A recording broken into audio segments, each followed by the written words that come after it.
Hello everyone, welcome to Meera's kitchen. જો તમને vegetables અને પનીર ગમતા હોય તો આ રેસીપી તમારા માટે જ છે. અત્યારે વિન્ટર ચાલી રહ્યો છે અને વેજીટેબલ્સ બહુ જ ઝાઝા મળતા હોય છે, બધા ઇઝીલી અવેલેબલ હોય છે. તો વન ટાઈમ તો આવી રીતના ડીશ ટ્રાય કરવી જ જોઈએ, એકદમ હેલ્ધી રહેશે. અને મને પર્સનલી વેજીટેબલ્સ બહુ જ ગમે છે અને તમે આવેથી મેં અત્યારે બાઉલમાં સર્વ કર્યું છે એવી જ રીતના તમે સિઝલરની પ્લેટ પર બી સિઝલરની જેમ જ સર્વ કરી શકો. બહુ જ ફાઇન, એકદમ બહાર જેવું જ બની અને રેડી થશે. તમે આવેથી ટ્રાય કરશો તો. અને હા, આ ડીશ તમે બી ટ્રાય કરજો અને ટ્રાય કરી અને કમેન્ટ કરજો કે તમને મારી રેસીપી કેવી લાગી. તો ચલો જોઈ લે રેસીપી.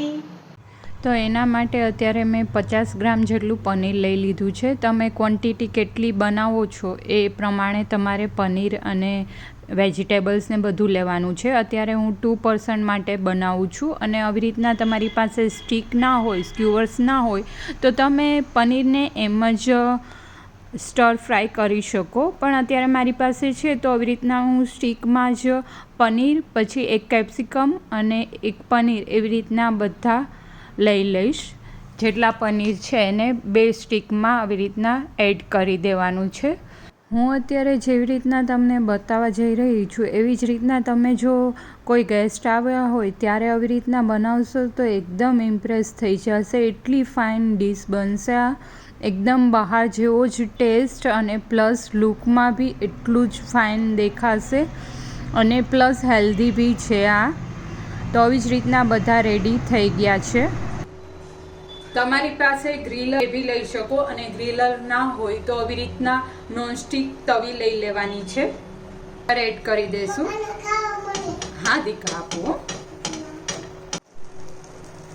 બટર એડ થઈ જાય એટલે એમાં આપણે રેડી કરેલા પનીરના સ્ક્યુઅર્સ અથવા તો તમારી પાસે ના હોય તો આવી રીતના બેલ પેપર અને પનીર બંનેને આવી રીતના લોઢી પર સોતે કરવાના છે.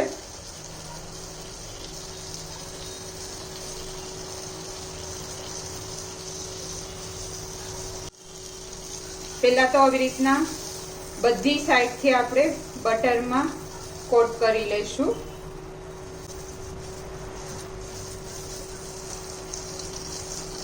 જેથી કરીને આપણે મસાલો કરીએ એ એમાં કોટ થઈ જાય.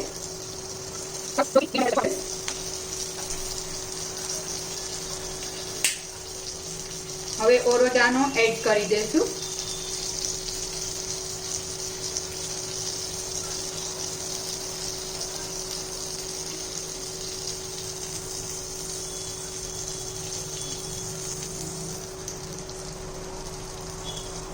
ટર્ન કરી અને બધી સાઈડ સ્પ્રેડ કરવાનો છે ઓરેગાનો, જેથી કરીને બહુ જ ફાઇન ફ્લેવર આવી જશે.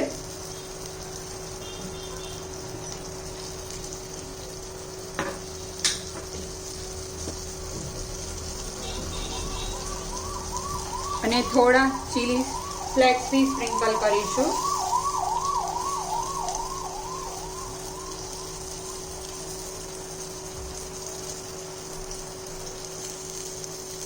બીજી સાઈડ મેં રાઈસ કૂક થવા માટે રાખી દીધા હતા તો એ લઈ લેશું અને ચાયણીમાં એક્સેસ પાણી હોય એ રિમૂવ કરી લેશું.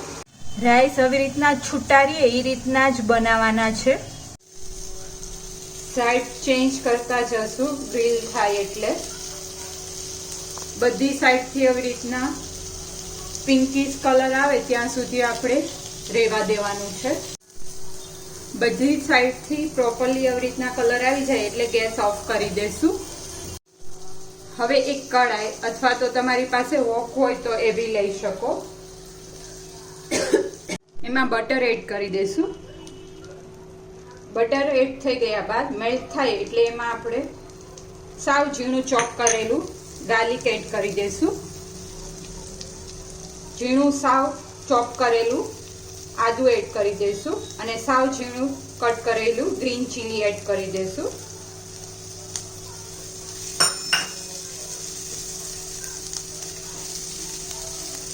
આ પ્રોસેસ બધી આપણે હાઈ ફ્લેમ ઉપર જ કરીશું.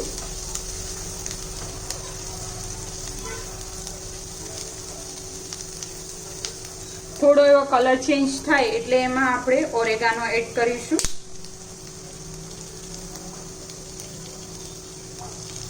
થોડા એવા ચીલી ફ્લેક્સ એડ કરીશું અને આપ જોઈ શકો છો કલર ચેન્જ થઈ ગયો છે ગાર્લિકનો. તો આપણે જે રાઈસ રેડી કર્યા હતા એ એડ કરી દઈશું.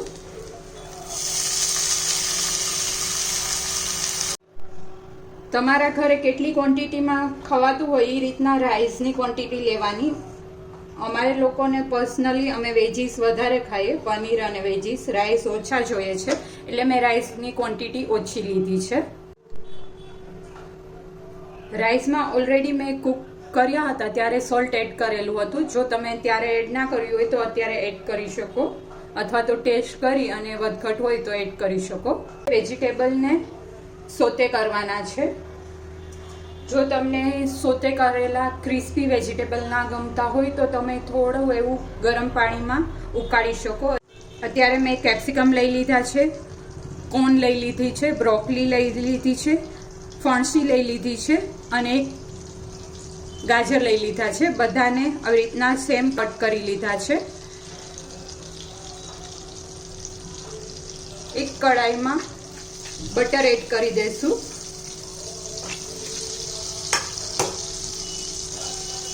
બટર મેલ્ટ થાય એટલે એમાં આપણે ઝીણ કટ કરેલું ગાર્લિક એડ કરી દઈશું. કટ કરેલું મરચું અને આદુ એડ કરી દઈશું. કલર ચેન્જ થાય ત્યાં સુધી આપણે આવી રીતના કન્ટિન્યુઅસલી હલાવતું રહેવાનું છે.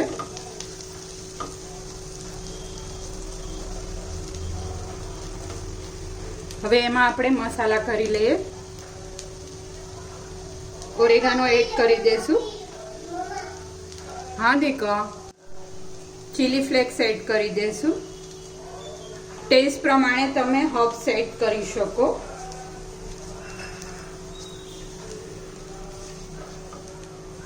અને કલર ચેન્જ થવા માંડ્યો છે એટલે આપણે જે બધા વેજીટેબલ રેડી કર્યા હતા એ એડ કરી દઈશું. ગેસનો ફ્લેમ હાઈ જ રાખીશું.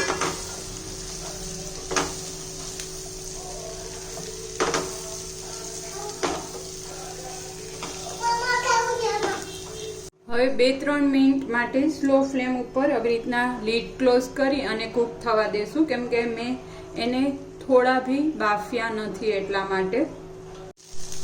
સોલ્ટ એડ કરી દઈશું એઝ પર ધ ટેસ્ટ.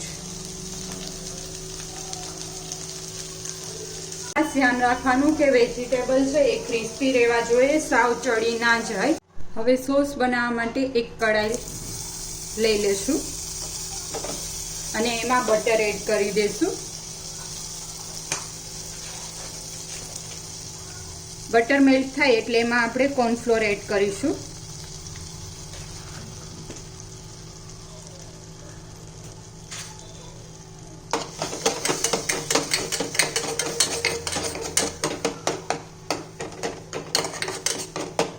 અને ઝીણું કટ કરેલું ગાર્લિક એડ કરી દઈશું.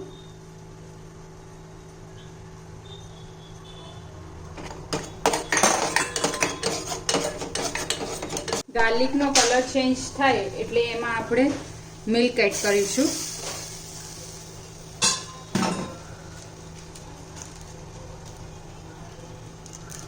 અને એક ચીઝ સ્લાઇસ એડ કરી દઈશું.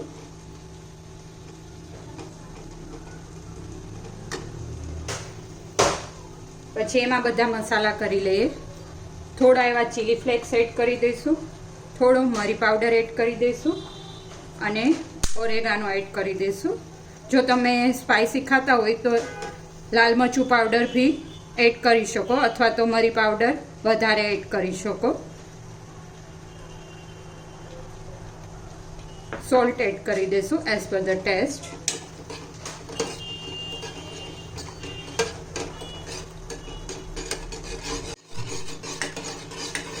સ્લો ફ્લેમ ઉપર જ આપણે એને ઉકાળી લઈશું એકદમ થીક સોસ રેડી થઈ જાય ત્યાં સુધી. તમને જો રાઈસ સાથે વધારે સોસ ગમતો હોય તો તમે વધારે બી બનાવી શકો. અને બીજી સાઈડ વેજીટેબલ્સ પ્રોપરલી સોતે થઈ ગયા છે. અને હા, મેં જે કોર્ન લીધી છે એ ઓલરેડી થોડી બોઇલ કરીને જ લીધી હતી. બીજા બધા વેજીટેબલ્સ એમ જ લીધા હતા કેમ કે ક્રન્ચી અમને ગમે છે એટલા માટે. તો સોસ રેડી છે. હવે ઉપરથી થોડું લાલ મરચું પાવડર એડ કરી દઈશું જેનાથી કલર બહુ ફાઇન આવી જશે સોસનો.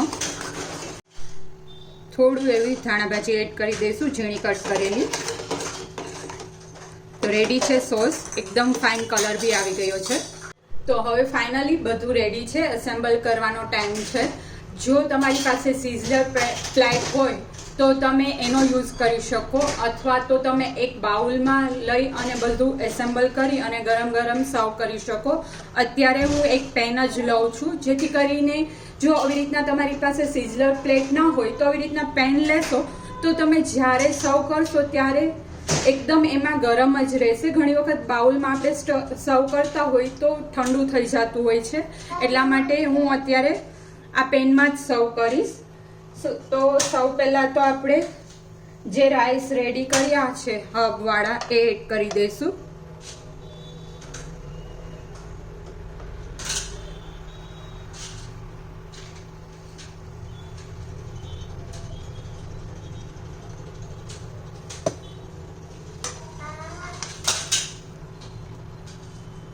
અને તમે સિઝલર પ્લેટ લેતા હોય તો પહેલાં તમારે કોબીના પત્તા મૂકવા પડશે અને એની નીચે બટર એડ કરી દેવાનું. અત્યારે આ સાઈડમાં હું બધા વેજીટેબલ્સ એડ કરીશ એટલા માટે બટર એડ કરી દઉં છું.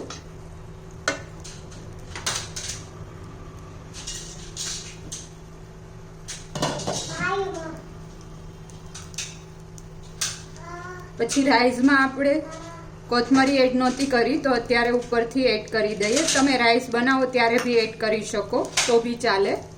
હવે બીજી સાઈડ આપણે જે વેજીટેબલ ને સોતે કર્યા હતા એ એડ કરી દઈશું.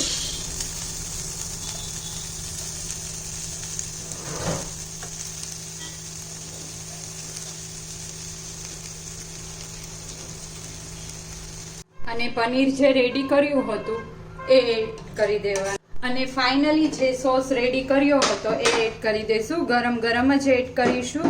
પનીર ઉપર પર્સનલી વધારે એડ કરીશું જેથી કરીને કોટ થઈ જાય પનીર. અને વેજીસ ઉપર સ્પ્રેડ કરીશું. તમને જો વધારે સોસ ગમતો હોય તો વધારે બી બનાવી શકો.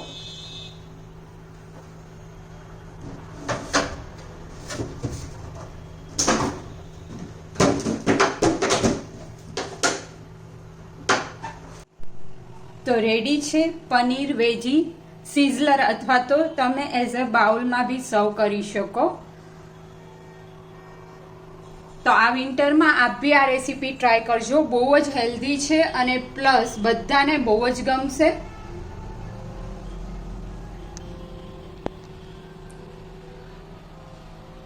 તો કમેન્ટ કરી અને જણાવજો તમને મારી રેસીપી કેવી લાગી.